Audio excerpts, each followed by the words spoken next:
बंधूंनो आणि भगिनींनो, आजच्या व्हिडिओमध्ये आपण बघणार आहोत UDIS प्लसच्या संदर्भातील ड्रॉपबॉक्समधील शेवटची इयत्ता पास आउट झालेले म्हणजेच इयत्ता 12वी पास आउट झालेल्या विद्यार्थ्यांना ड्रॉपबॉक्समधून कसे काढून टाकायचे। सुरुवात करू या व्हिडिओला। सर्वप्रथम आपण UDIS प्लस स्टुडंट मॉड्यूल या ठिकाणी निवडूया। महाराष्ट्र क्लिक करून आपण लॉग इन होऊया। वर्ष निवडूया।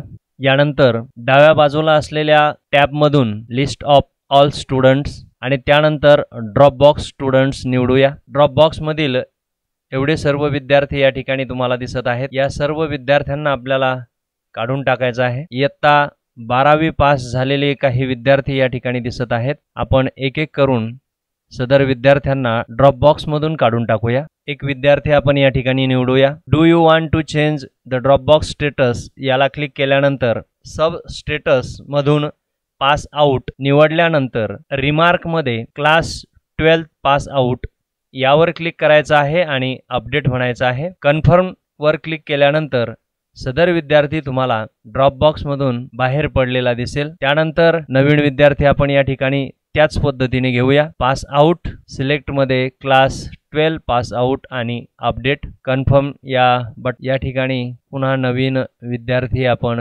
निवडूया। त्यानंतर ऑप्शन व्यवस्थित निवडल्यानंतर कन्फर्म करायचा आहे आणि student dropbox status has been updated successfully अशा पद्धतीचा मेसेज या ठिकाणी येईल आणि आपली ही प्रोसेस पूर्ण झालेली असेल।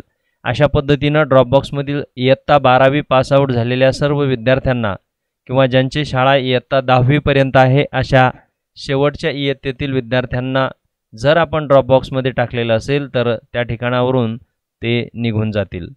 अशा पद्धतीने आपल्याला ड्रॉपबॉक्स रिकामा करता येईल आणि ड्रॉपबॉक्समधील ही संख्या 0 करता येईल। व्हिडिओ पाहिल्याबद्दल धन्यवाद। आपल्या सेवेमध्ये मराठी दुनिया चॅनल नेहमी निरंतर आणि नितांत हजर आहे। धन्यवाद।